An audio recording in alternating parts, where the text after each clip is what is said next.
welcome to another exciting episode of Riding Through the Unknown. I'm your host, Michael, and tonight I have a very special guest who I am so thrilled to have on this show. And I am going to skip over the housekeeping because really don't really have much housekeeping right now. So I am going to forego that to give as much time to my guest as possible because I know you all will be so thrilled with what he has to bring to this show. And so I am going to turn it over to introduce himself to you all, the one, the only, the amazing, talented Dr. Dennis Carroll. Well, thank you, and I really appreciate that introduction. Yes, I've been involved in a lot of different areas and fields of the paranormal, the supernatural, for well over half a century now. I go way, way back. And I am sort of a parapsychologist. I have a doctorate in metaphysics, philosophy, divinity, and theology. So I approach this from different ways. I have been interested in this all of my life. I cannot think of a time that I wasn't interested in things, the spooky kind of stuff, as we used to call it. I was always interested in that, but I had my own experience. I had several experiences growing up as a young child. Lived in a haunted house, as a matter of fact. And I had several small, what I call small paranormal experiences. But the main one that I had that started me on the road that I find myself on now happened when I was about like 15 years old. And I actually saw three demonic entities exit a man during an exorcism at a church. The minister told everyone to close their eyes and bow their heads. Well, I didn't do that. I watched. And what I saw was a jaw-dropping type of a thing. It was a revelation to me that there was a side to this universe around us that is the unseen, the unseeable aspects of it.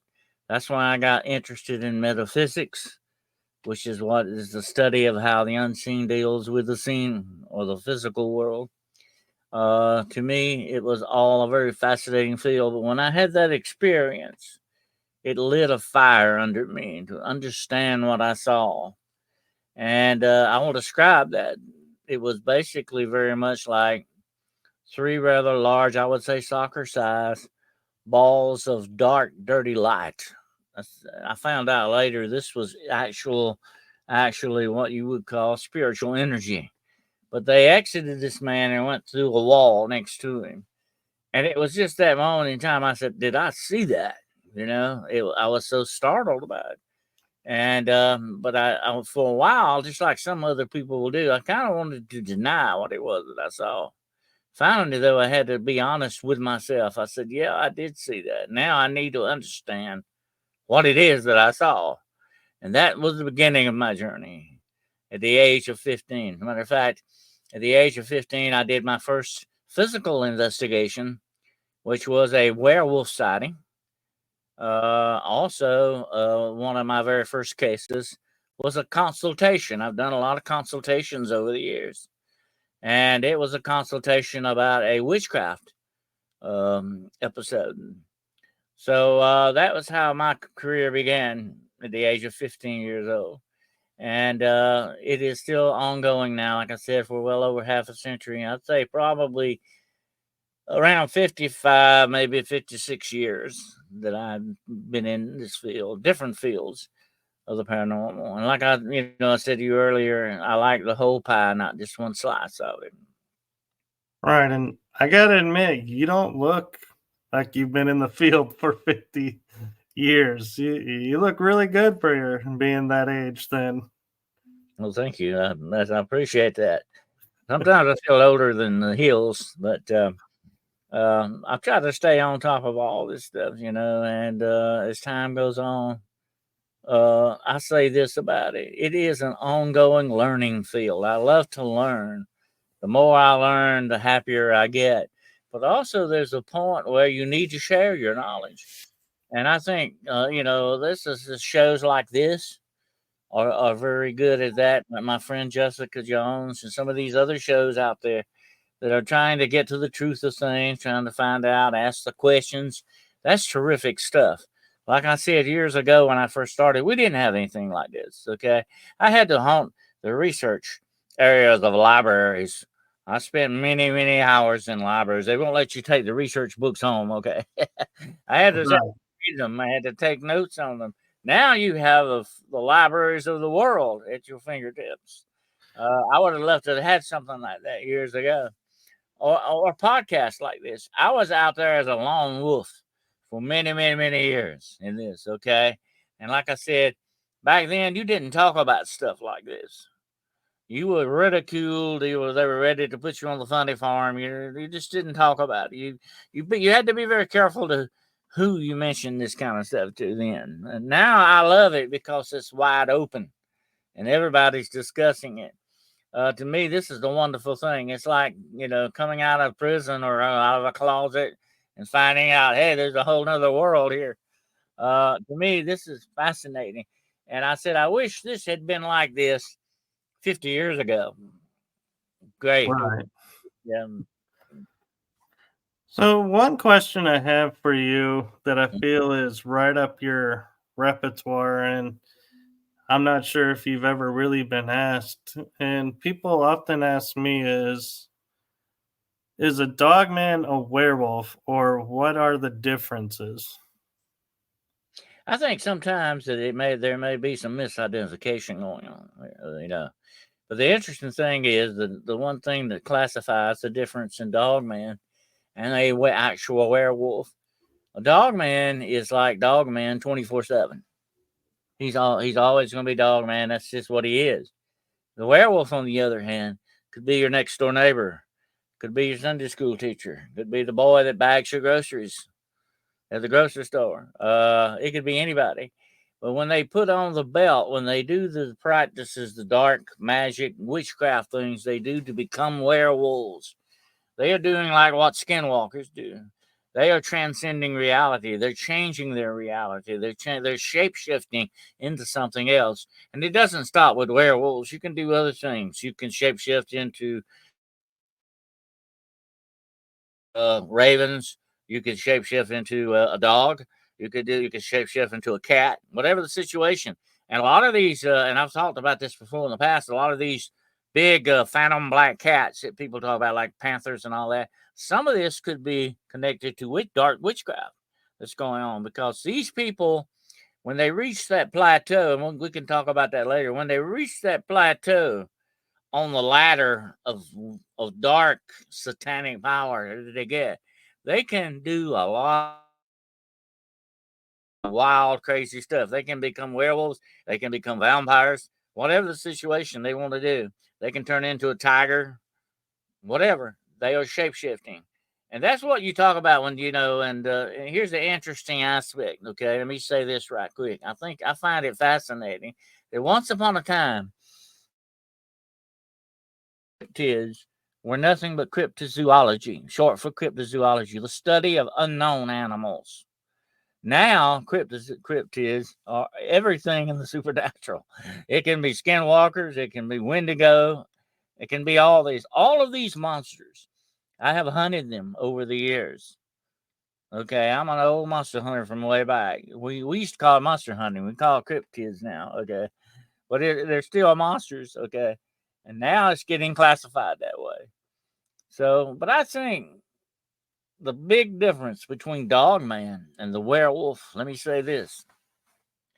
Dogman, although they have been known to attack people savagely, supposedly, there are not that many cases, but there are some. Dogman may cut you a break. You might walk away from that sighting. A lot of people do. They walk away from the sighting. A werewolf, on the other hand, is an apex predator and a psychotic killer. You're not going to get away from him. He's going to tear you to pieces. That's just what he does. They are much worse. I would rather, and I've had a lot of people ask me, which would you rather see, a dog man or a werewolf? I'd rather run into dog man if I'm going to run into something. because you might not walk away from a werewolf episode. Right. And so if I'm on, so how does one then be? So let me try and figure out how to word this because I'm like, I got like three different theories in my head colliding over what you just said about werewolves. And it's like, wait a minute, hold on, hold on. Let's formulate this. Is so the theory of a werewolf scratch or bite is not how werewolves transmit to others. They don't actually do that. So you're saying you have to actually go into dark arts to make yourself transform. So it's not like a virus that's Well, transferred. there is an attribute to that. There is a cursed werewolf. There's different types of werewolves. Okay, you have the dark magic type of werewolf. You put on the werewolf pelt or the belt, and you become this thing. You transform into it. And by the way, there is a kickback on that. You can do it only so many times, and you get stuck forever as a werewolf. You can't come back. And every time you change into this, whatever it may be, the werewolf, dog, or whatever thing you change, every time you do this, it takes a little bit of your humanity away from you. You lose a little bit more and more of your humanity. So some of those dog men out there may be werewolves that can't come back from that, can't change anymore. That's another possibility you got to look at. And another possibility on the dog man is they may be conjured creatures. They're brought forth from the darkness for certain reasons, and they do some of them hang around graveyards, and that's a very deep demonic connection there. Okay, we'll get into that in a little bit, but anyway, when it comes to the werewolf like that, there are different types. You can have a curse in your family, like a bloodline curse that makes you a werewolf.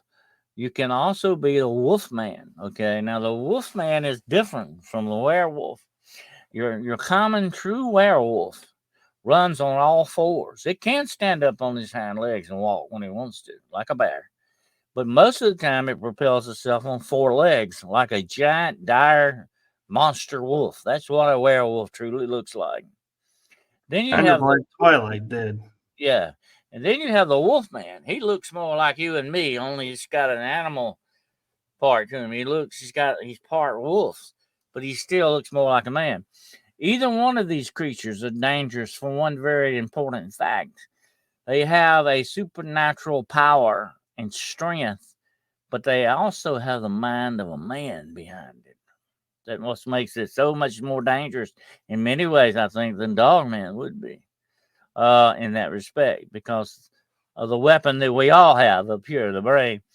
When you couple that with deep, dark, supernatural power, you get some weird stuff done. You can do some damage, definitely.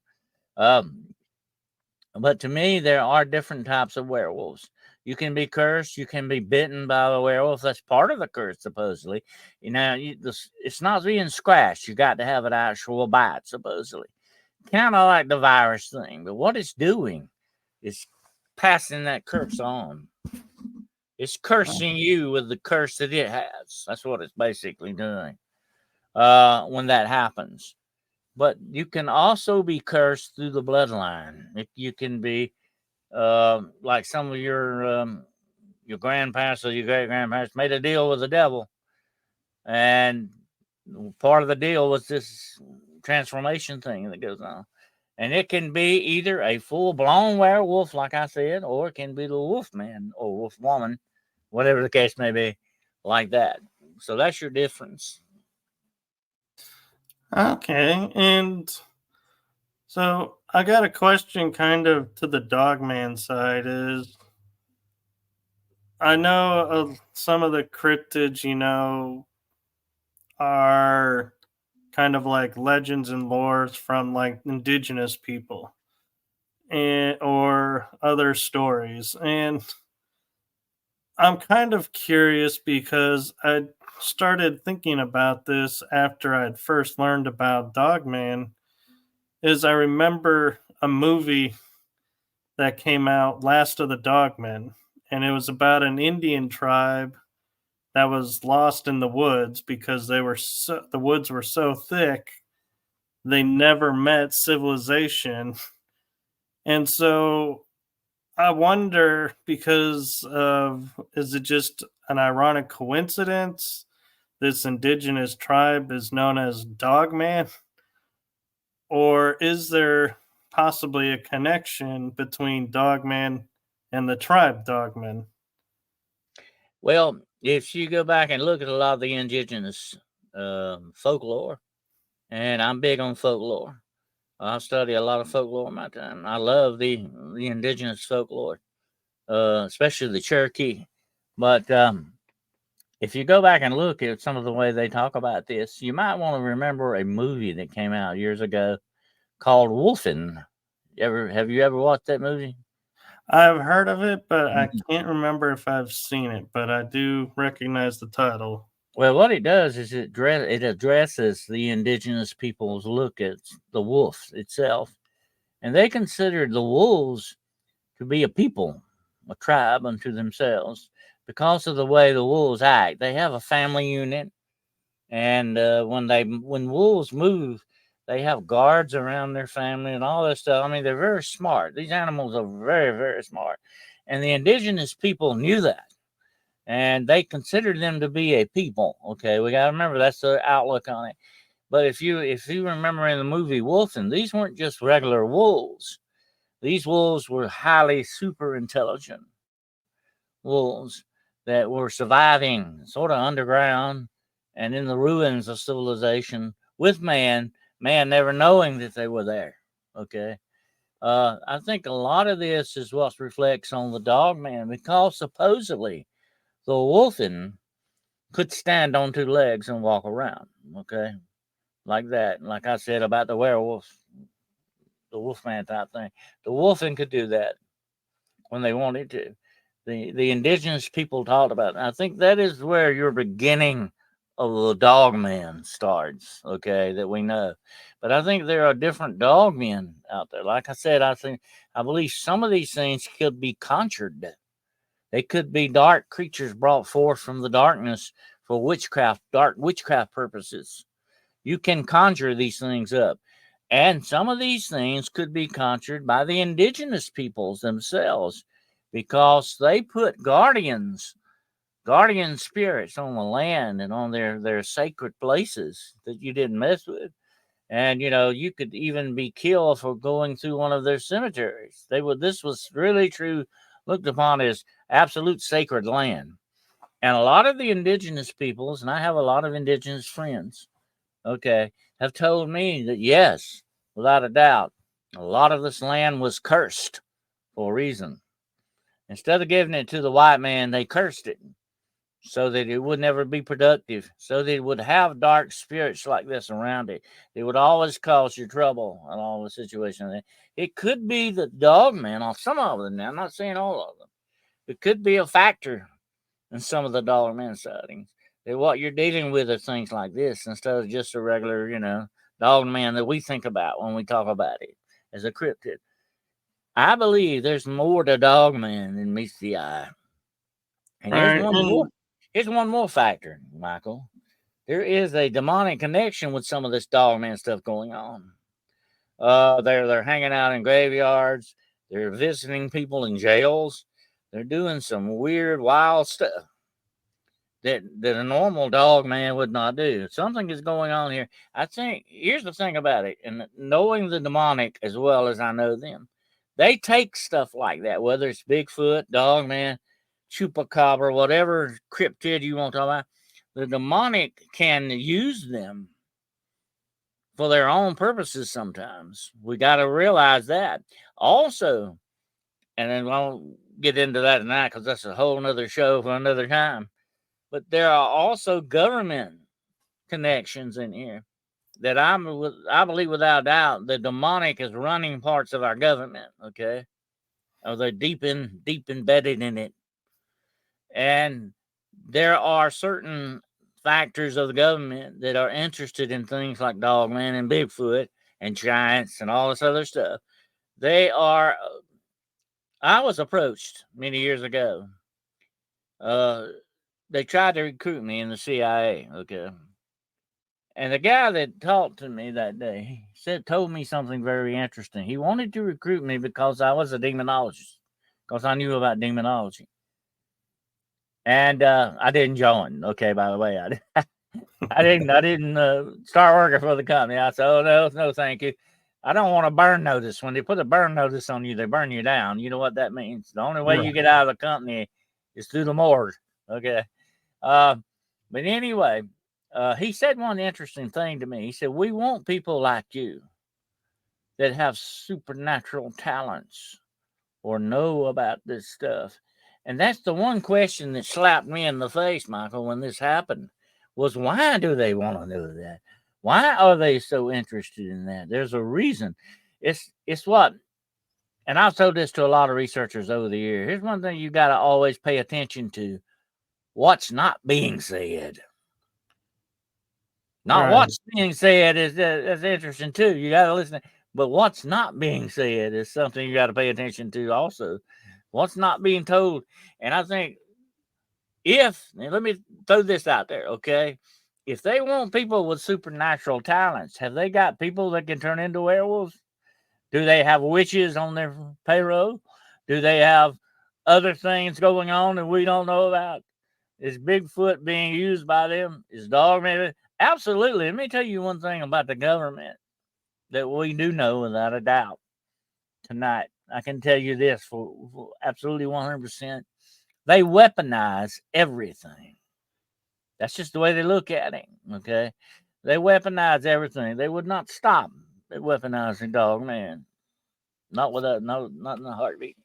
No, and what's interesting is I was going to share with you is I had a guest on two other shows that I'm on, and one of the things that he was sharing with me that caught my interest was there's cryptids of a large amount in the area where he's works at, and in the 1940s there was a nuclear plant or something to do with nuclear in that area, so they needed protection. And the dolphins, he was saying, being that they can't go into certain waters, couldn't operate in this water, so they needed something else. So the Department of Energy tapped a gentleman who created a super trout, I think it was, that was bigger, bred faster, and had more meat on it, and said, "We need you to make alligators that are super soldiers and other creatures."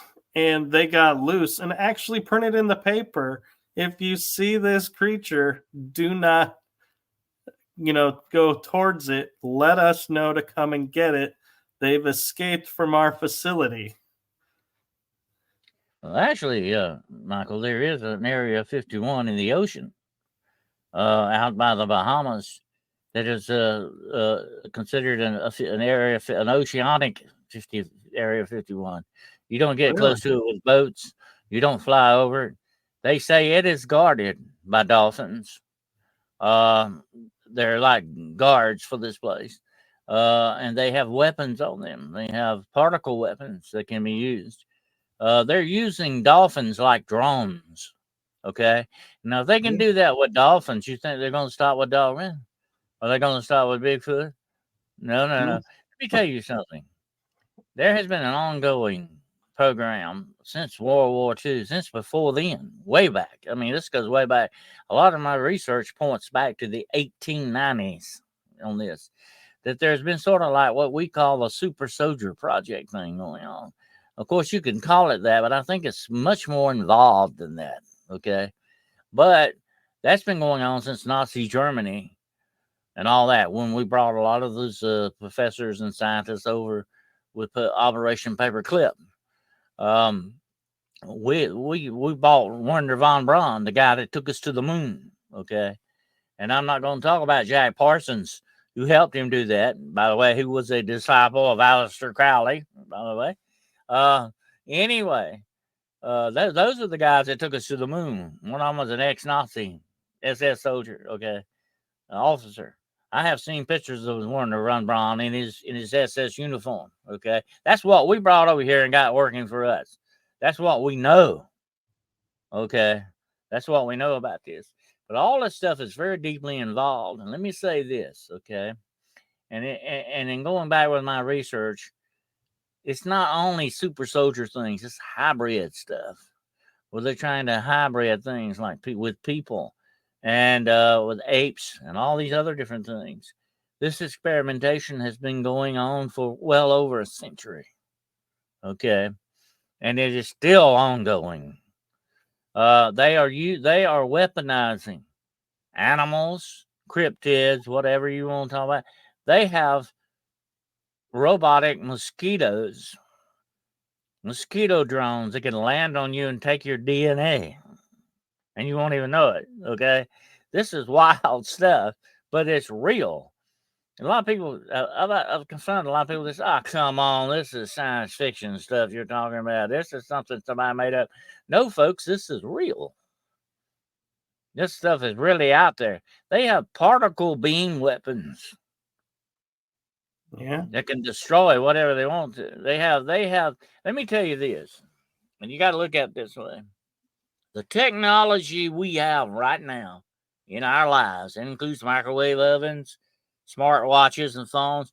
This technology we have right now is 100 years behind what the government. Think about that a moment. No, that's very true. And a lot of times I hear even like our advances in technology, like, when we got cell phones, flip phones, and they all credit it to Star Trek. And I'm like, yeah, Star Trek made it public what the military was using 30 years prior and got permission to disclose. Oh, yeah. But it's Definitely, not where it comes from. It comes from another source, and it's like nobody wants to consider that. I believe without a doubt, instead of it being alien technology. And like I say, this is my own take on this and what I found out in my own research. I talk about this in my book, The Road Unseen. It's aliens, all right, but it's not the kind of aliens people think. They're not bug-eyed creatures from Alpha Centauri. They're not the Anunnaki that you think that they are. These things are much more deceptive than that. They are fallen angels in my book. That's what my research points to these being. They can masquerade as gods. They can masquerade as a lot of things. They have done that. You can call them Zeus, Odin, whatever name you want, Amun Ra, whatever name you want to give them. That's what they've used over the years to fool people into believing different things because they're egotistical maniacs, too, by the way. They like to be worshipped. But this technology that the government is getting, and this is why the government is so interested in demonology, okay? The technology that they're being given, it's being given to them by these fallen ones. This technology, they have their own technology, okay, by the way. They have what I call celestial technology. That goes far beyond anything we could invent. They're just giving us little pieces of it so that we can sort of be weighed down in the quicksand of our own quagmire. That's what it's all about. They're seeding us for our own destruction in many ways because that's the way they work. That's the way these dark shadow operatives work in our world. And that's why my show, one of the reasons why I named my podcast Hunting the Shadows. Okay, there's a lot of shadows in this world, and what we need to do, shows like this and other ones, our main objective is to pull the darkness out of the shadows and into the light where it needs to be. And these things are running the show behind everything in the shadows. And they're giving us this technology not for good purposes. AI, I talked about AI the other day, would be a wonderful thing. It may help people walk again, may help people hear and see again. That's wonderful when you think about things like that. The technology, it's not going to be used for that. That's the bad thing about it. This technology, all of it, whether it's robotics, AI, DNA research, whatever the situation, every bit of this has been tainted with the virus of the demonic. They're into every aspect of our society and our civilization. It is like a cancer on us, an invasion of a virus of darkness, is what it basically is. And It's they kind of have like the Matrix. infiltrated everything, Michael. Yeah. Everything. That includes our science, our religion, our media, every aspect. It's Yeah. got this in there because I have seen these forces face to face. I know the demonic is real, without a doubt. There's no if about it to me. I know that it's real. I know what it can do and what it's up to and what its basic plan is for us. Right. Would you say it's like a way to something for some people maybe to understand it easier is like the movie Matrix where he's walking through the crowd and all of a suddenly there's guns pointed at him and it's like, yeah, it's like the AI can work like that to where once it deems you a target, everything around you targets you. Well, that's what a lot of this system is. The demonic is it has its own matrix, and what it is a system that's around us, and we are slaves to the system. And the more technology they give us, the more they enslave us. Okay, we got to remember that. That's what's going on. That's what the whole plan is: control, absolute control. And once they control you, they know exactly where you are. You can be eliminated anytime they want. Okay, I've said this for many years. The demonic knows me well. He knows my address, even got my phone number. They know where I'm at because I have sort of tweaked their nose from time to time. They don't like that. They know that they can put you on the hit list. Believe me, I have been attacked in many different ways, and it's always ongoing. But that's okay. That's part of the territory. I'm not going to get into that tonight. But that's part of the thing is to know where you're at every moment, to know how to control you. What if I said today, Michael, that unless you do attend a certain class, you won't be able to access your bank account? That's coming. That's Yeah. going to come. Yeah, this thing, this system, this matrix. This is the real matrix. Okay, forget the movie. Forget about the movie. The real matrix is the world system set up by this fallen angel type stuff. Okay, that's what I call them. I have to call them that, the fallen ones, because they are the real aliens here. Okay, they don't belong here like you and I do. You and I are sons of Earth. We belong here. They don't. They invaded this planet years ago, many, many centuries back, and they're trying to run and take over everything. It's like I said. I said this in my book. The worst case scenario is the mother of all conspiracy theories.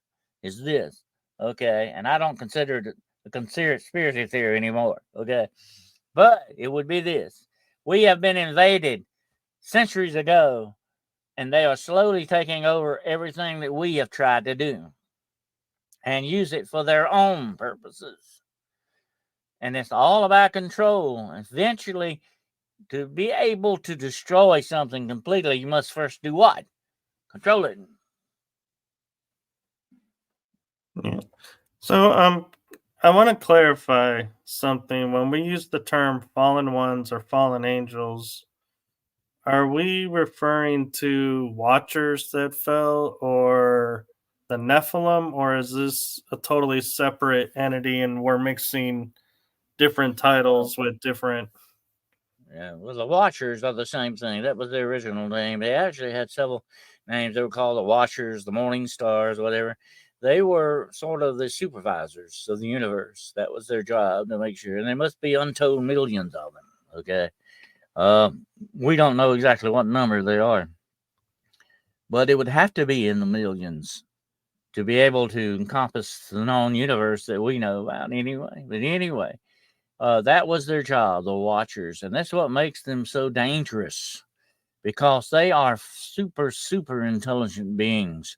One angel, one fallen or whatever, a good angel or the bad angel, has enough power to destroy this world. No problem. That's how powerful these beings are. And like I said, they have their own celestial technology. If you read a lot about the Bible and some of these other religious texts, you hear about the wheel inside the wheel and these certain Sephirim that have eyes all in them. It sounds very much like robotics of some sort. If you go and look at it, you're talking about higher civilization than far past what human beings are. Okay. But these creatures are so old, Michael. They have lived to see and learn everything. Think about that. Untold centuries that they have watched and learned. They're super smart. I've come up against them and I know they are very super smart beings. That's what makes them so absolutely dangerous. Okay, when you're dealing with it, you got to understand that. That's the one attribute that sets them far apart. But now, when you talk about the Nephilim, you're talking about part of their plan. The Nephilim is the offspring of these things with human women. And this was a race of monsters, actually. They were giants. And when we think of giants, let's not think about the Jolly Green Giant, okay? These guys were bad news. They were monsters. They were cannibals. They eat people. Okay, and if you go back through folklore and look at all Jack and the Beanstalk and all those other things, what do giants do? They eat people. The echoes of our real history can be found in folklore. You got to look for it, but it's there. Okay, and just like every folklore of every culture on this planet talks about giants and witches and all that. Why does this keep popping up? Because these people encountered this stuff and remembered it. It's sort of like a racial memory, that's implanted in us. That's where folklore comes in, or as J.R. Tolkien called it, old wives' tales. But there's a lot of knowledge in this, which is why I study folklore so intensely. But the echoes of our history are there, and we need to look at them. But when you talk about the Nephilim, you're talking about a race of monsters. When these things were born, they weren't born like you and I. They tore themselves out of their mother. They killed their mothers coming out. Supposedly, they destroyed their mothers that way because they breached birth. In other words, they came out like that thing in the Alien. Remember that? Right. Yeah, I mean, they come out and they killed their mothers when they did because they were so big. They were monsters. Okay, they had supposedly had double rows of teeth, 6 digits on their hands and feet. These were different than you and I. That's why real men, human beings, feared them and wanted to wipe out the giants. You hear about this indigenous culture time after time after time, like the red giants of Little Lock Cave, the red-headed giants, and all that. Why did the indigenous people want to wipe these guys out? Because they were doing the one thing that was taboo to everybody all over this planet. You just don't eat human beings. But guess what? One of the main precepts of dark witchcraft and satanic power is partaking of the flesh of human beings.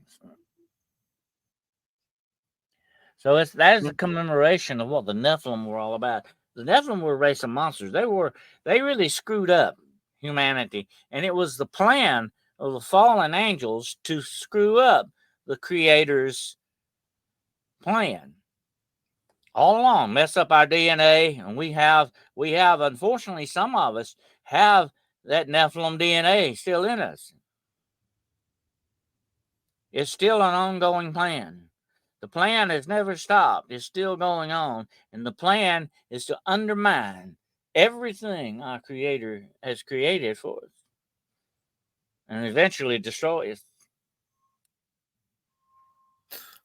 So I wonder, when we hear of stories like David and Goliath, I find it interesting that a single pebble thrown from a sling hit on the forehead drops and kills a giant. But then I was reading somewhere where there was actually 2 giants there. And so it's like, wait a minute. now if there's two, why do they only tell the story of the one? And if the giants, so to speak, even like Jack and the Beanstalk, where they cut the stalk and the giant falls to his death, if they're so vulnerable, so to speak, why is it that they need to be erased from history?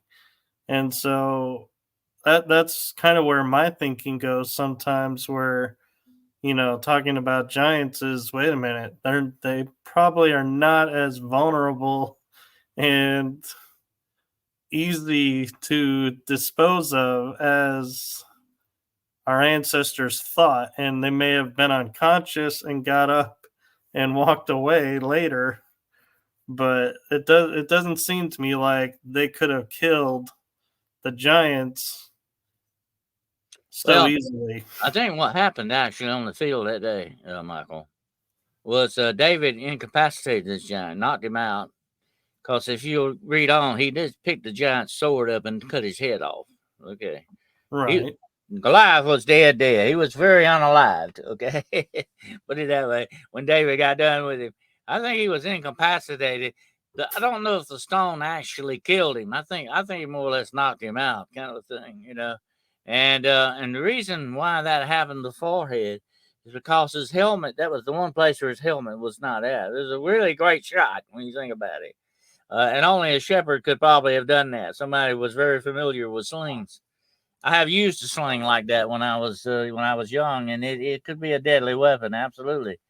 But I think he was incapacitated by it because David went over there and got his sword and cut his head off. But Goliath, by the way, supposedly had 3 other brothers bigger than him. He came from a family of giants. There are other giants talked about in the Bible. There is without a doubt evidence, although mainland science will not say this, okay, what I'm about to say. Mainland science doesn't believe this, but that doesn't make it not so, okay? But they don't believe it. But there was plainly a race of giants on this planet, and they were not good guys, okay? They weren't happy, jolly, green giant guys going around helping anybody out. They were bad dudes. They were a race of monsters. You want to call them that? That's what they were, and that's why people wanted to wipe them out. Hopefully, they were wiped out, supposedly mostly by the flood, but I think their DNA still remains. That's why there were some giants born later on, like the very famous incident of the giant of Kandahar and all this other stuff that went on. There are still some of them there. They may not be 10 or 12-foot giants, but they are still giants. Okay. Look at Bigfoot. And I have seen Bigfoot face to face. Okay. I ran into him one night in the woods. He is a big guy. All right. He could be considered a giant, especially by some people, kind of small people would think, hey, that's a giant right there, with got a lot of hair on him, but he's still a giant. Okay. Right. So I think that Bigfoot may play into some of this. If you go back and look at the biblical account of Esau, who was born, what Esau was born with red hair all over him. Where did that come from? That shows you, that's a pointer right there about how our human DNA has been messed up on purpose by these things. Right. You see a lot of pointers and clues. I have taught myself over the years. When I first became an investigator, I went to professionals, which is why I got into law enforcement later on. I went to professionals to understand how you investigate. And I learned the techniques on that and all that. And you look for clues, pointers to the things that you're looking for. And that sends you to where you need to examine something much more closely. Mainland science doesn't believe that. I think it's covered up a lot of it. It's strange how some of this stuff goes to the Smithsonian and completely disappears. Right. I was about to mention the 2 giants that they found in Nevada that was in the papers, and then the next day Smithsonian arrives and nope, we never found giants. You don't know what you're talking about. Yeah. And the reason they do that is because their grants, there's a lot of money in this stuff involved. Their grants could be at stake if they don't play the game. If they don't toe the line, they can lose their grants and their subsidies and all that stuff. They're not going to rock the boat. Okay. And if they're suppressing giants, you got to ask yourself one important question. What else are they suppressing out there? What else are they hiding that they don't want us to know about? And that's the bad thing, Michael. We are not being told the story. It's just like, I know you remember this when you were a kid in school. They told us one of the biggest lies they ever said. So, this whole world's been explored. We know everything about him. That's the biggest lie they ever told. It is not. There is a vast area of this planet unknown. Look at the oceans. Look at underground. They could be anything. And I think there is a lot of stuff underground, underneath our feet right now, that would blow our minds probably if we know about it. I agree. Let me say one thing about that, okay? If you were going to survive against humanity, where's the one place you would go to hide? Underground. Yeah. And look at all the folklore that talks about that. Where are the fairies at? Underground. Things keep pointing underground. There's a reason for that. Like I said before, the echoes of our true history are in folklore. No, I agree. And I'm kind of curious I'm not sure if you've studied to this or not, but with cryptids being like, could be giants, could be Bigfoots, and all of this, I started wondering when I had a guest and we were discussing Tartaria. I don't know if you're a believer or not in that, but they were supposed to be really tall, giant race of people that were living here that during World War II were destroyed and eradicated. And I can't help wondering when I was looking at this and going, here's these people who were more advanced than us. They were taller. I'm sure they guarded their technology. What's in Nevada? Area 51. Giants found there. Could they have been protecting the gates in that area or portals or something? And I was asking this, and she was like, I don't know. It could be. So I'm wondering your take on that You're talking basically about Tartaria. Right. That's very well known. Well, I think it ties in to the Nephilim thing, okay? Because when you go back and look at the history of this world, Michael, everything back in prehistoric times was bigger. You had mosquitoes the size of eagles. You had trees. Look at the redwoods, how big they are. You had trees. You had fauna that was much larger than what. Everything was bigger then. Everything was different. It was a different world altogether than what we have with us today. The world has gotten older and changed, just like you and I. The older we get, the more we change. Sometimes we get real creaky about that. But anyway, that's the way this world is. The world is getting older and has changed. But back then, things were bigger and stronger and better. And so were people. Okay. And I think that there was a certain part of humanity. I'm not going to say smarter than everybody else, but some people spent their time in, so we say, a better way and developed things that other people didn't do. Okay. If you were a hunter gatherer, you spent most of your time hunting to survive, to live. When you look at true civilization, what it began with the farmers. They weren't hunters anymore. They were farmers. They established farms, and guess what? The farms did turned into what? Villages. You had the beginning of the seeds of civilization there. When men started to put their efforts in certain directions, things got done. I think some people may have done that, like the Tartarians that we talked about, and they may have been the offshoot of these giants, the Nephilim, because the Nephilim were the offshoot of the fallen angels, And they were very, very smart guys. They gave us, like I said, and they're still doing it, giving us technology, but not for good reasons, for bad stuff.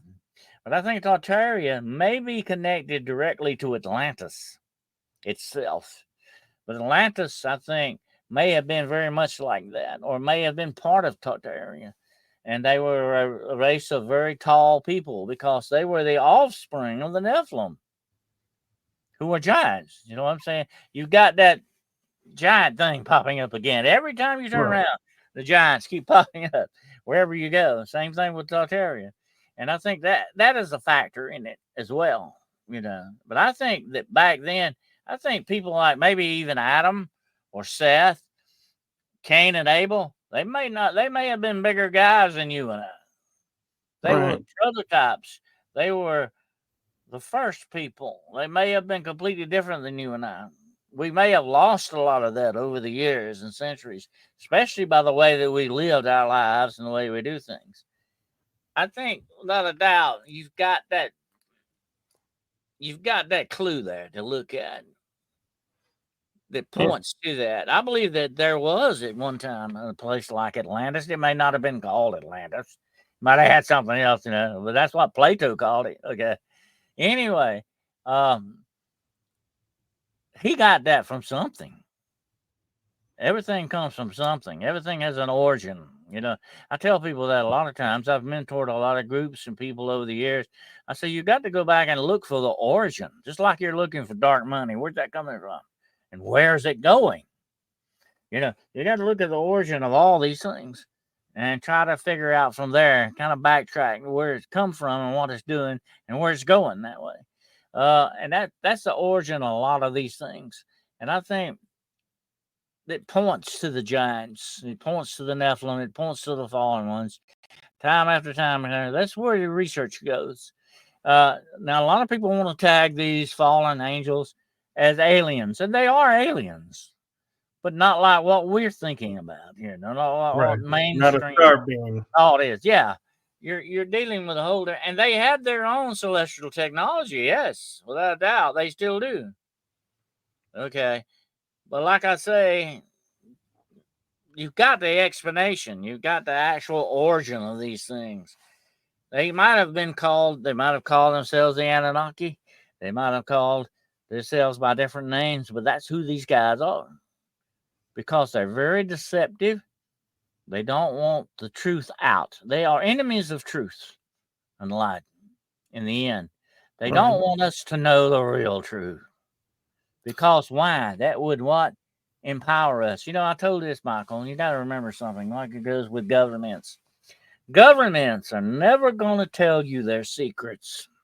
They're never going to share their secrets with you. Why? Because then they would have to share their what?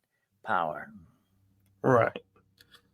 And along the lines of the giants and strength and the Nephilim, maybe, is when I look at history and like how fast they say the pyramids in Egypt were built. And I don't believe that it was the slave power of the Israelites or anybody built those. No, that's just impossible. They've even shown that that's impossible to move those stones that way. But I wonder could those have been buildings either created by or used by Nephilim and giants that they took over and said, hey, look what we built? Or could they have somehow enslaved some of the Nephilim and said, hey, you need to build us these monuments? And they were like, okay, and maybe using them as power stations to try and escape and thinking these humans don't know what they're building. That's an interesting theory, and I've read about that too. Here's something you got to think about. It's a very interesting passage from the Bible. I'm a minister, so I know, you know, I go by the Bible a lot, and it has a lot of it has a lot of pointers to it, definitely. And there was one account where the Israelites sent out scouts who came back and said, hey, that country, it's got people bigger than us. Next to them, we look like grasshoppers. That's what they said now. Talking about a whole country now, not just one person or a Right. family. He's talking about a whole country of people. He said, they're bigger than us. We're like grasshoppers to them. Their grapes are even bigger than our grapes. So what we're talking about, we're looking at something in prehistory here that has been suppressed, it's been overlooked, it's been called fables or whatever. I think we're looking at something that's really there that they don't want us to see. But that's, like I said, the echoes of our true history or in our folklore, in our story that we try to remember this stuff by. And you can find it in old and ancient texts like the Bible and others like it, where they mention these things. It would not be that far-fetched that if the Egyptians knew about a whole country of people like that, they would not get slaves to help them build the pyramids, but they would be giant slaves. You know what I'm saying? That's not that far-fetched to think that they would not utilize that if they knew it was there. The Egyptians were, you got to remember something about the Egyptians. They were conquerors supreme. They went around conquering everybody that they could. They ran into some problems with the Assyrians, or what we call the Philistines. They ran into problems with them. The Cephan people, by the way, the Philistine people really actually came from the Greeks. They never did. The Egyptians never really got to where they could conquer the Greeks, but that was the only ones that they missed on. But they went in deep into Africa and conquered different countries in Africa and all this stuff. So they were all about countries. It's not that far fetched that they would, if they had known about a race of giants, then they wouldn't have utilized it for their own purposes. Right. And another thing too is, like we talk about, the history is in front of us, but we're not seeing it. Is when I was talking with Tyler and Aaron of Journey to Truth, we were talking about Eden, and we were saying, it's where the two rivers meet. Well, if you go by satellites, we know where they're at because one of the rivers dried up. But what if, and we were proposing, is Eden is not, being a garden, we assume all gardens are above ground, that they couldn't be a garden below ground. And with this hollow earth and inner earth and all that, could it be that we are looking at the right place for Eden, but we're looking at the wrong strata, that it's actually underground, but we're assuming it's above ground because of the word garden? Well, I think my own personal belief is that Eden itself was interdimensional. I believe it was another dimension, okay, from where we're at now. I believe heaven is in another dimension. I believe hell is too. Very much like the movie Constantine. Remember that, where he was to Yeah. hell? It's just one step beyond our reality. It's in another dimension. That's what that is. And I believe these places are like that. They're interdimensional in that respect. So I believe Eden still exists, but it isn't in our physical world or realm. It's in a dimensional world. Let me say this about having dealt with demonic spirits a lot. I have seen them. I'll use the word transmogrify. In other words, they go from one reality to another. They can be spiritual and go into the physical realm. Okay. That can happen. They can actually take on the form of people, animals, sometimes even inanimate objects. They are supreme shapeshifters. Okay. And that is a big supernatural power. That is sort of like the Superman power. Okay. They all want that. They all use that, a lot of it, that shape shifting ability. But when you shapeshift, you change reality. Like the werewolf we talked about earlier, man becomes a beast. He becomes the werewolf. He changes his reality. That's the way skinwalkers do. They change their reality. I know how they do it. I could do it if I wanted to. I'm not going to go that way. I mean, this is some real stuff. It can be done. but you got to do some very horrific things to accomplish it. You got to do some terrible things to accomplish this shape shifting, but it can be done. You change your reality.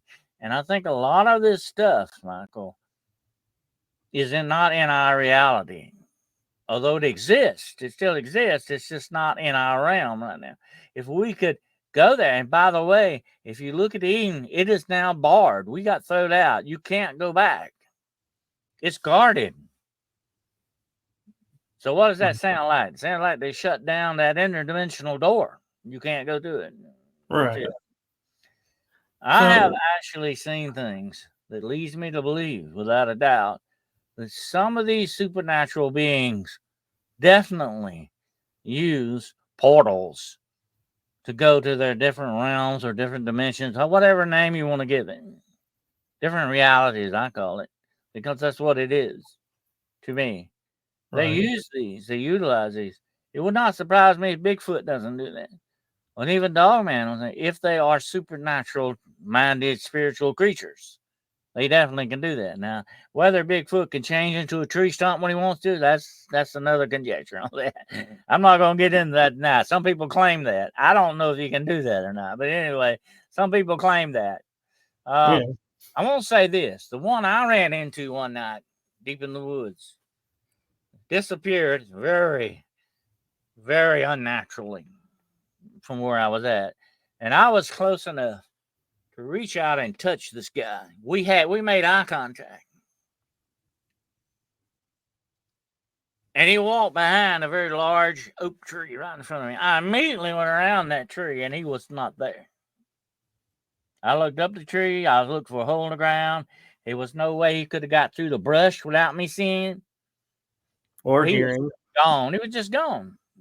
And like that, a lot of people ask me over the years when I give them this account, because I was close enough, I could feel his body heat. I could smell him. Okay. I was looking at him right now. I mean, he kind of had like a shocked expression on his face. Like, oh, what are you doing here? I mean, it's sort of like, not real bad, not real big, but kind of like, what are you doing here? Kind of a look on his face. I'm sure I had the same look too, by the way.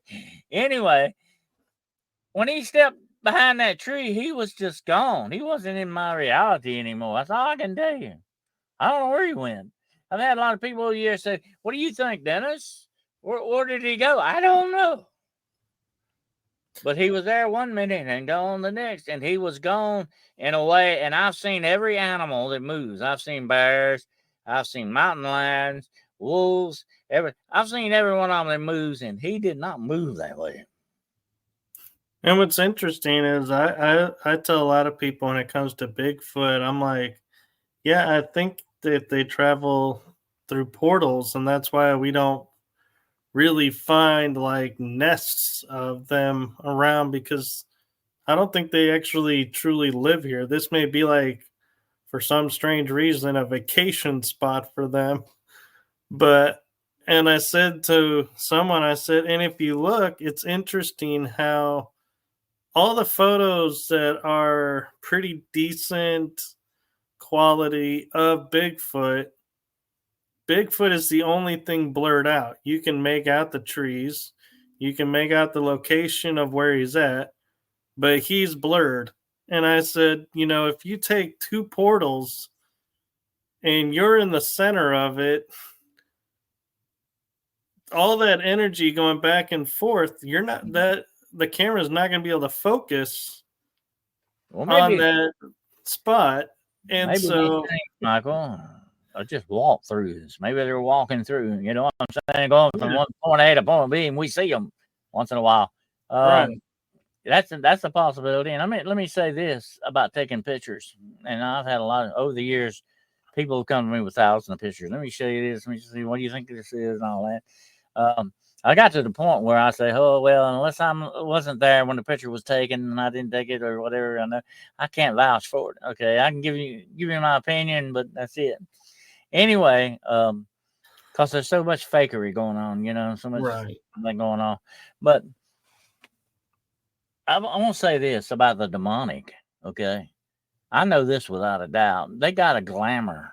You know what the word glamour means? They got They got something about them, and you will never take a clear picture of a demon, okay? Because they're not going to let you. Okay, they can screw your pictures up. They can screw your mechanisms up. Whatever you're trying to take about. If you get a good picture of a demon, you are incredibly lucky. You've won the lottery, okay? Because You're they don't probably not usually going to let be you do around that. very long. Yeah, and Bigfoot's the same way. Even this same problem crops up with UFOs. Okay, who's driving the UFOs? By the way, if they are fallen angels, like I said, they got the glamour too. Okay, they're not going to let you take a clear picture of their ship.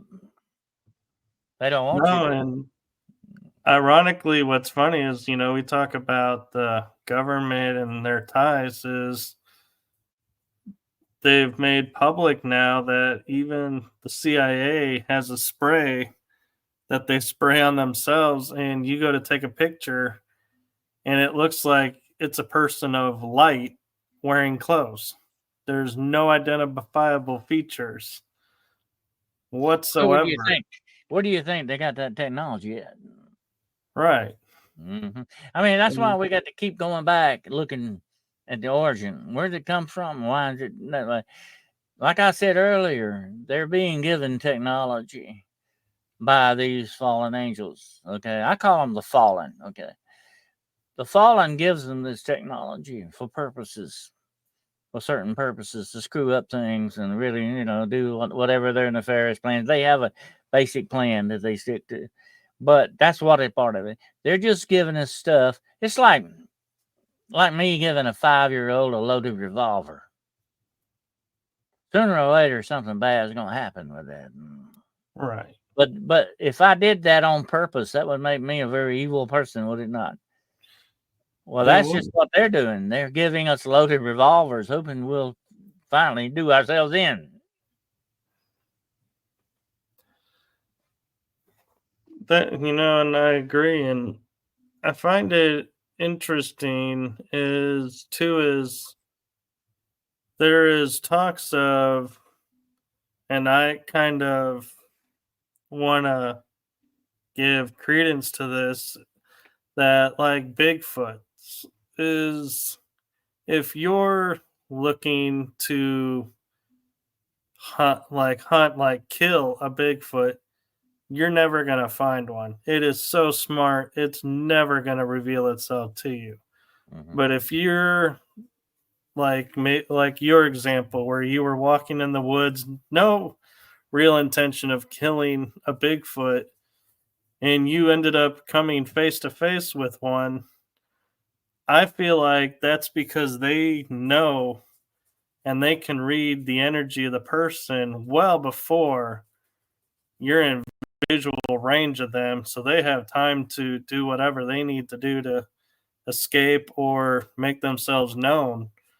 But I feel like that is a big proponent, is if you are of a certain mentality and a certain energy of yourself, the Bigfoot will approach you. May not, come up and shake your hand, but it'll be like, hey, let me make a sound so you're on the right track or something. Whereas, that's the ultimate. I love the t-shirts where it says Bigfoot, the undisputed champion of hide and seek. Is he will never reveal himself to a threat. Well, I've done a lot of cryptid research over the years, a lot of hunting, monster hunting, definitely. And I've had people ask me, what happens if you were to get Bigfoot or Dogman in your crosshairs? Would you kill him? No, I probably wouldn't, because that's not what a true monster hunter is doing. You're not to bring in a trophy. And the only reason I would take the life of one of them would be a matter of survival. That sort of goes with everything, not just Bigfoot and all that. When it comes to your personal survival, all the rules will go out the window. You want to say, but I would think twice about doing it. Definitely about doing it. But let me say this: when you go to hunt Bigfoot, cryptids like Dogman, whatever, These things know you're 10 miles away, okay? They know where you're at. They know what you're up to. They know exactly what you're doing. These things are very sensitive type creatures, okay? They know what your intentions are. If you're out there to kill them, they know that. You know, they realize what you're up to, I think, a lot of times. But if you're out there in a peaceable sort of way, you're probably going to have a positive experience, maybe, in that respect, okay? If you go out in a negative way, you may have a very negative experience. That's just the way that goes, too. But I will say this. Like I said, these creatures know you from 10 miles away. And just walking through there and looking for him, you will be incredibly lucky to do that. The best way to do it is to stake out a place and watch, especially around water. Sooner or later, everything comes to water. Okay, that's your number one place you want to stake out. You really, unless you're just looking for signs, footprints and all that, you don't need to be walking out through there a lot, because he knows where you're at. He knows you from 10 miles away. That's like we used to make fun about the guys that used to deer hunt. And I've done deer hunting over the years. They go out there smoking cigarettes, saying, oh, we're going to sneak up on the deer and all that. That deer smells you 5 miles away, okay? I mean, you're out there wasting time, okay? Same thing with Bigfoot and other cryptids. They know you're there, okay? But here's one other thing, and I warn people about. There's a lot of talk about Dogman and Bigfoot being actually able to telepathically talk to people. Be very careful about that. That's another demonic tie-in thing there, okay? Do not talk to any creature with your mind. If any creature that touches your mind has invaded your personal spiritual space, that's a big no-no. You don't do that. And you don't want to deal with anything like that. I caution you very much. Be very careful along those lines, because what you're dealing with may not be what you think you're dealing with. Okay? Appearances can be deceiving. And if anything can touch your mind, you're dealing with a very supreme supernatural type being. Okay? Because as you and I, we can't do that, Michael. We're human beings. We don't usually do that unless you're a very extraordinarily different human being. We don't do that telepathically. When something starts touching your mind, they have invaded your extreme personal spiritual realm. You don't want that to happen. That's very, very, very, very cautious about that. But I've had a lot of people say, oh, yeah, Bigfoot talks to me, we communicate and all that. Another thing is, be very careful how you physically communicate with these things. People leave gifts out for them and all this stuff. They're like what they used to do when they would hunt deer. They would leave out grain or apples for them. They're baiting these things.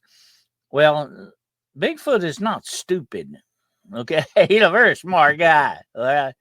No, no man is too. They know what you're up to, okay? And it might not come out in a very positive way if you're not careful with that. So you have to be very, very, very cautious with how you communicate and deal with these things. That's just my perspective. Yeah. I'm kind of curious your take on, as we're talking about, like dealings with animals and possible cryptids and everything, like indigenous folklore of totem animals. Do you give thought or any credence to totem animals and totem spirits actually having influence over people, or are they more protection spirits and we misunderstand what the totem means?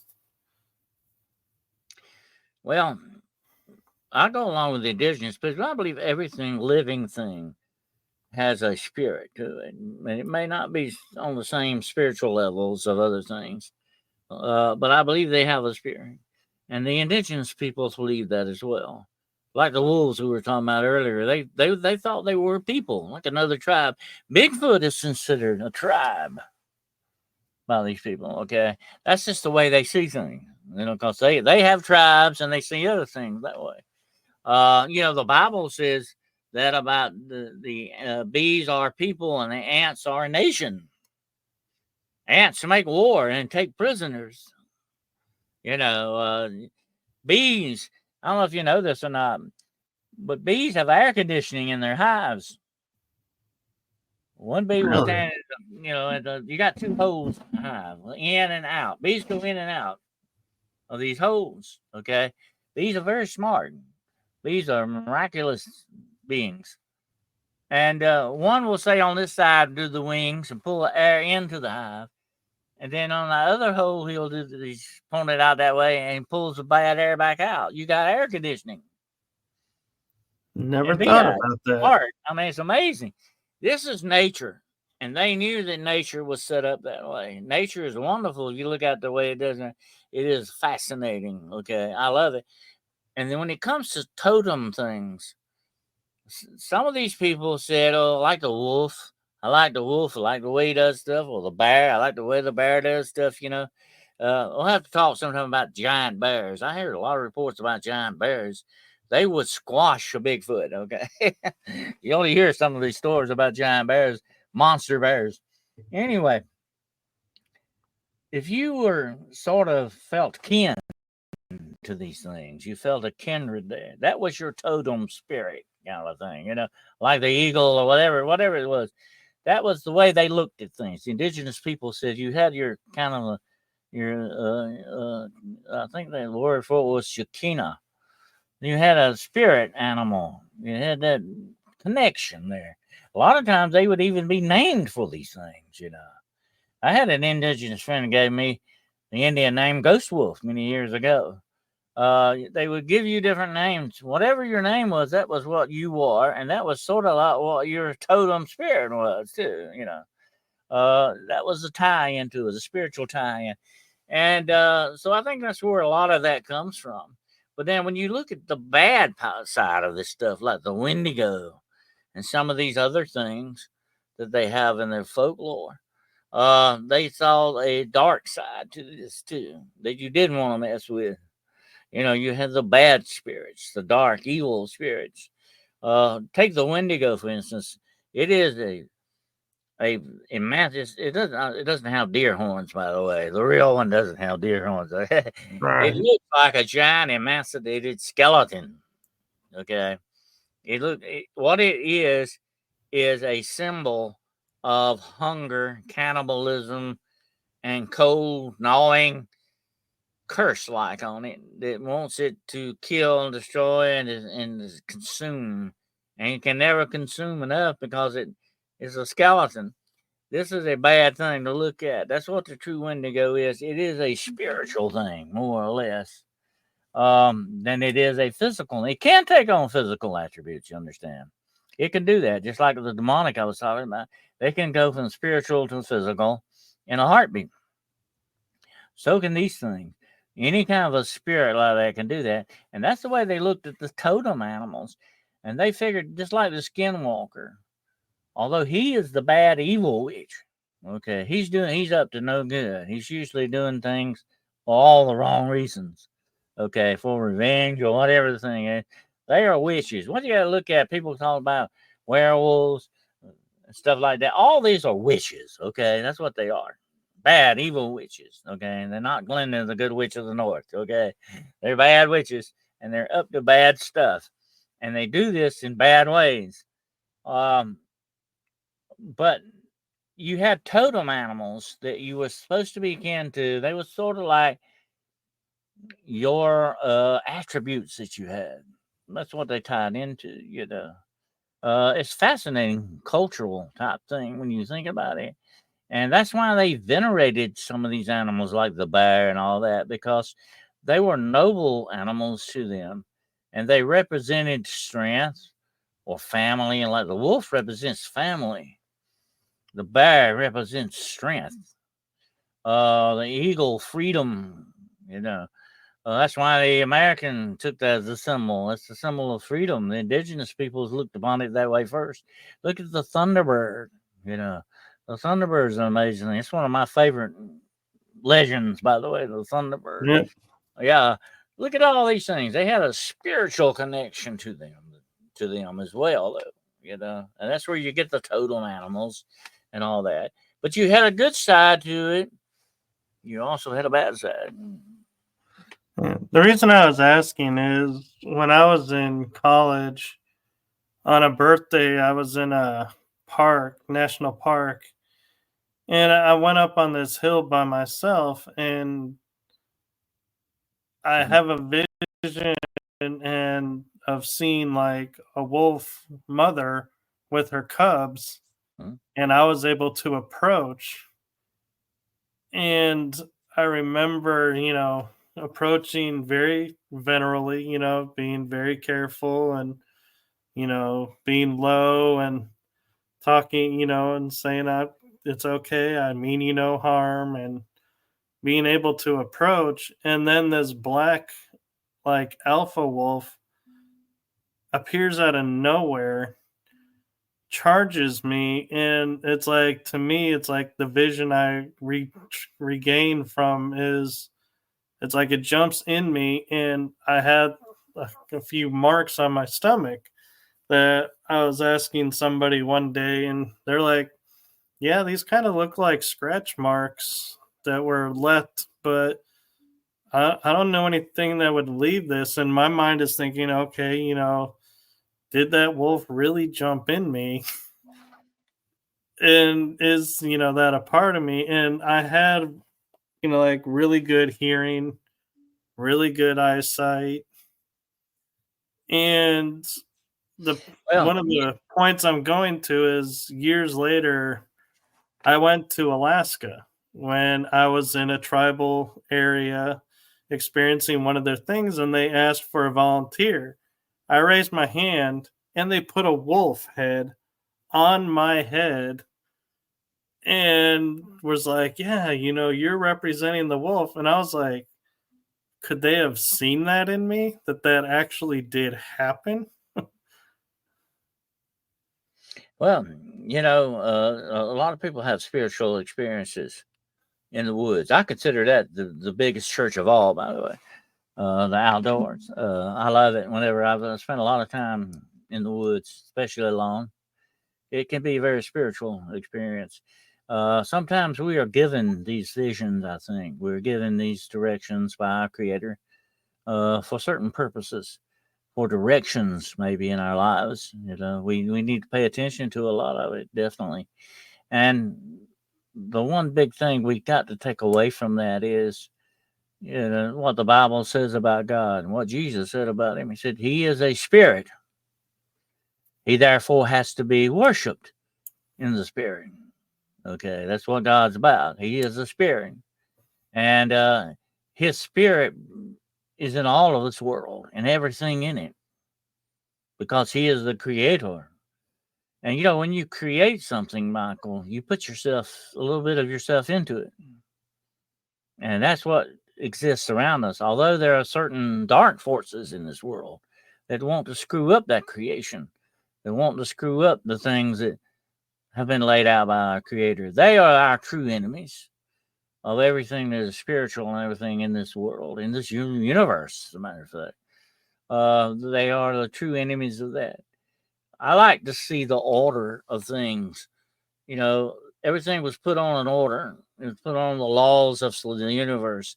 I don't like to see anything mess with that because everything has a certain way to be, just like the wolf has a certain way to be the wolf, and the eagle has a certain way to be eagle, and Michael has a certain way to be Michael. Okay, that's just the way we're set out. And when somebody tries to mess that up, bad things happen, and we're set to be certain ways. And I think our Creator in our lifetime, and we have to be very attentive to it, gives us directions sometimes. And I think you had a directional experience there that was showing you, a part of yourself that you needed to know. You know what I'm saying? I think sometimes we're given these gifts by our creators to understand a lot of things. A lot of times we don't listen, though. We don't watch and we don't listen. We don't learn from that when we should. You sound like you learned from it. And that's good because that's what it was all about. Something that you needed to be taught and something that you needed to experience. That is very profound. and a very, very nice gift to be given. Yeah, and what's interesting too is I didn't even think about this, but I've had three different people who I trust look at my energy and try to see what's going on, with what's happening. And each one of them has said, there is something unique about your energy that I've never seen in anybody else's energy, and it's keeping you safe. And I didn't think about this until, like you were saying, you reminded me when you were talking about the wolf, bear, eagle, and how they were representative.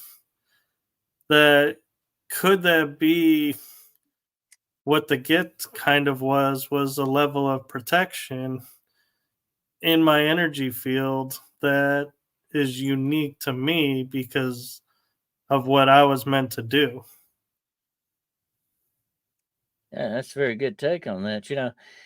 As a minister myself, I believe that we all have our guardian angels. We have them. I don't think you should pray to them.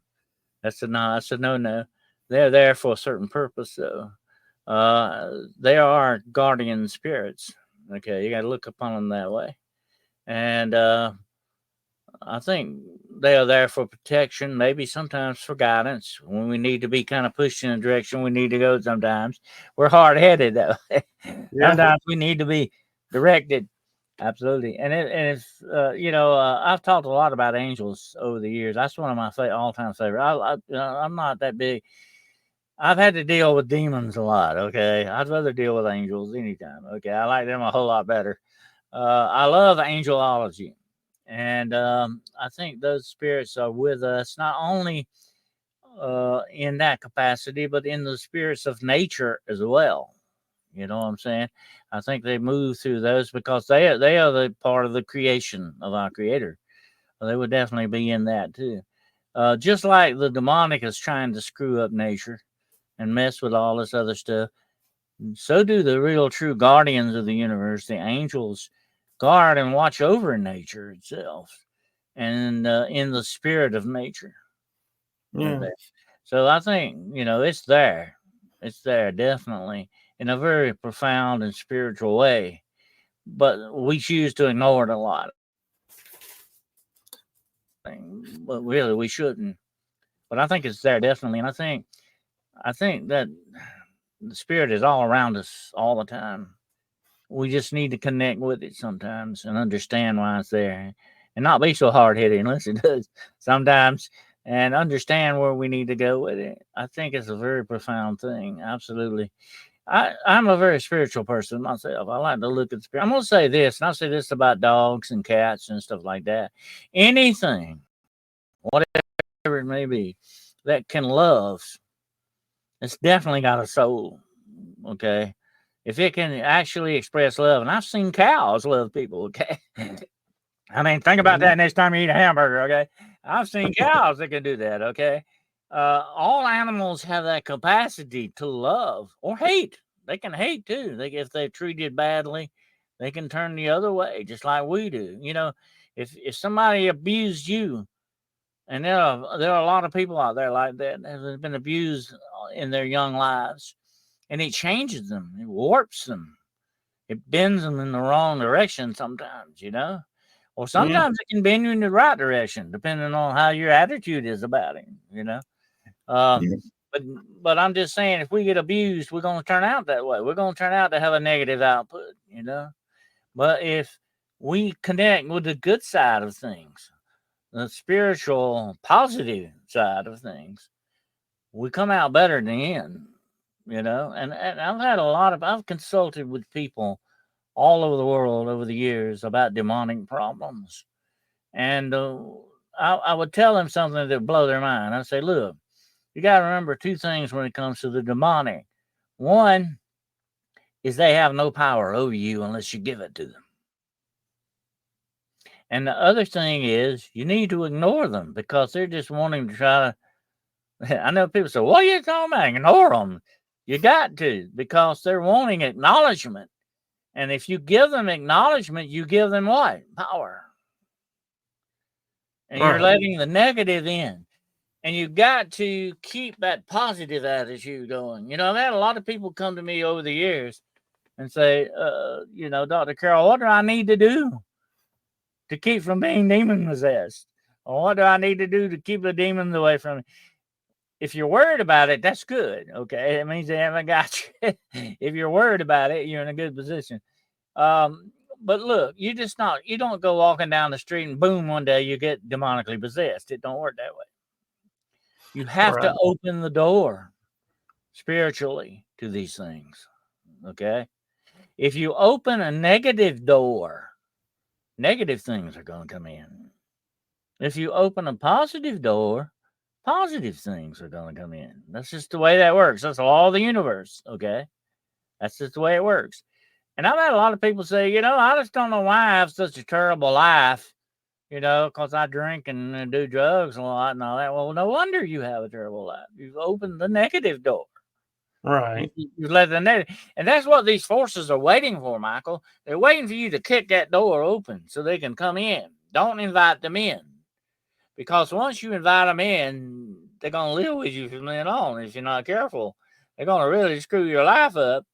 You're giving them the ammunition that you don't need to. Never give your enemy ammunition.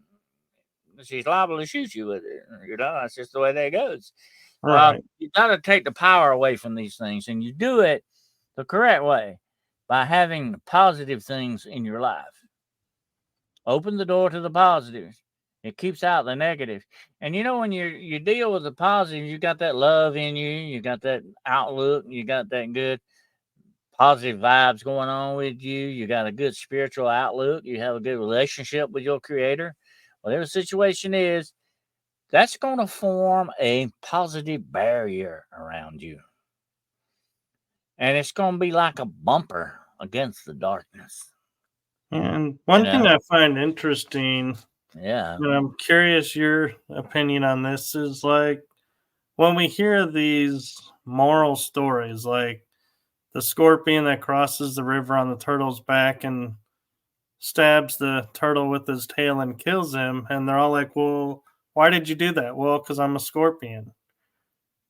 To me, I look at that story and go, why are we not looking at the turtle who knew he was going to get stung, but still did the right thing and helped him cross?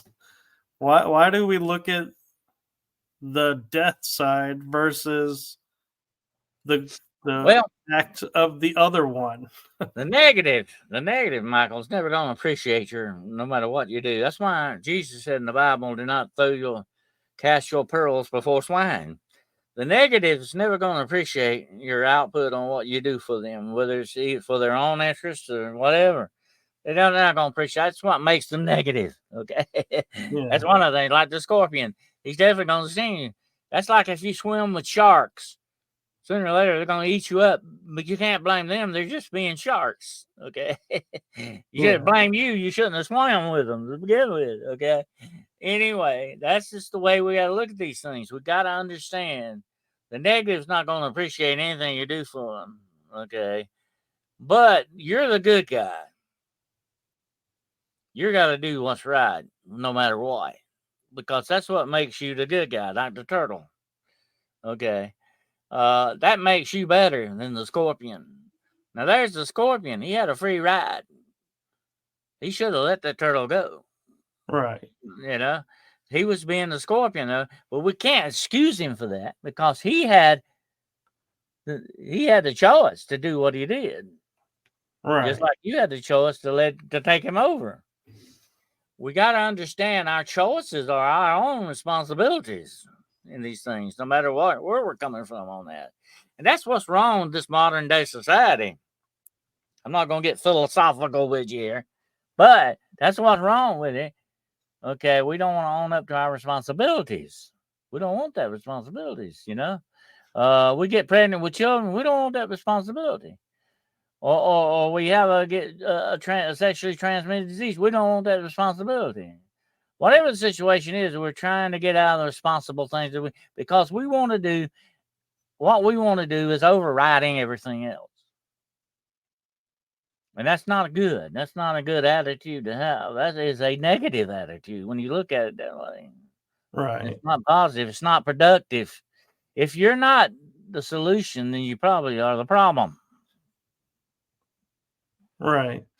And Dr. Carroll, I just looked at the time and wow, I'm surprised at the time. And I want to thank you for coming on and sharing this with us and sharing your knowledge. And I would like to take this moment to extend to you an invitation of if you ever want to come on again, I will happily have you on as a guest again. Oh, absolutely. Definitely. I enjoyed it. Well, thank you. And so, where can people find you if they have questions or want to get clarification on anything? Okay, I have 3 podcasts every week. All of my podcasts are on at 9 o'clock p.m. Eastern Standard Time. On Monday nights with Mr. Joel Fountain, I have a show called The Road Less Traveled. We do a lot of the offbeat stuff on that. Then on Wednesday night, I do my main number one show, Hunting the Shadows. And on Friday night, I do Paranormal Point of View. All those are at 9 o'clock p.m. Eastern Standard Time every week. And you can reach me at DennisWCarroll.com, my website. Or if you have any questions, observations, you want to tell me about anything, you can reach me at DennisWCarroll@gmail.com. My books are available on Amazon, Barnes & Noble. Just look up Dennis W. Carroll as the author. And also, from time to time, I'm seen also on Jessica Jones, the Cryptid Huntress. And that's where I can be found sometimes too. Yes, and I will say Jessica was a guest on my show and was a real pleasure and a treat. And so, yes, if you ever get the chance, go check out her show, The Cryptid Huntress, and check out Dennis's shows.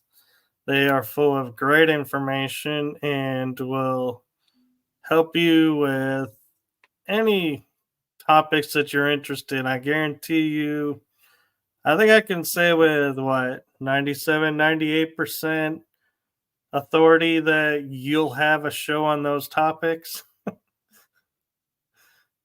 Oh, yeah, absolutely. So thank you again for coming on, and I'm grateful that we were able to pre-record this episode. And reminder to everyone that this show was pre-recorded because our shows air an hour apart on the same day, so that's why we pre-recorded this, so you can get to watch Dennis twice in one day if you want to. You can watch him here and then on his show. And so, one thing I'd like to ask you, Dr. Carroll, is what is from your vast life experiences, what's a golden nugget you would like to leave this audience with? Well, it's something I said earlier about opening the doors. Let's all kind of, look for the more positive things in life. Let's keep a happy attitude in our lives and all that, and we will come out better. And I think in the long run, if we have that more positive attitude, let's get in touch with our Creator more and the spiritual side of our universe. We'll definitely be better for it. I agree. And thank you for that. And thank you to everyone who's going to be watching this episode. And do note if you do comment or ask questions in the chat while the show is premiering, we will look for those and we will try to answer those as best we can. So, thank you to everyone watching.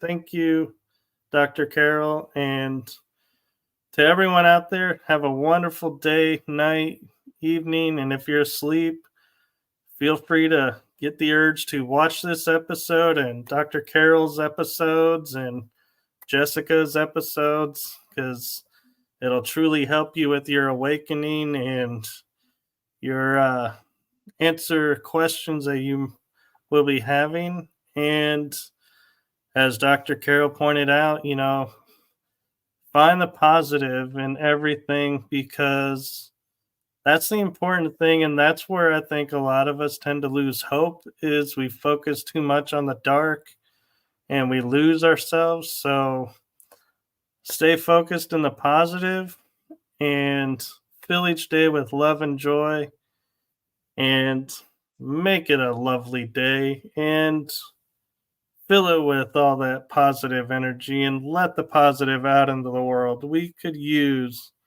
an influx of positivity. So with that, I'm going to say good night, everybody.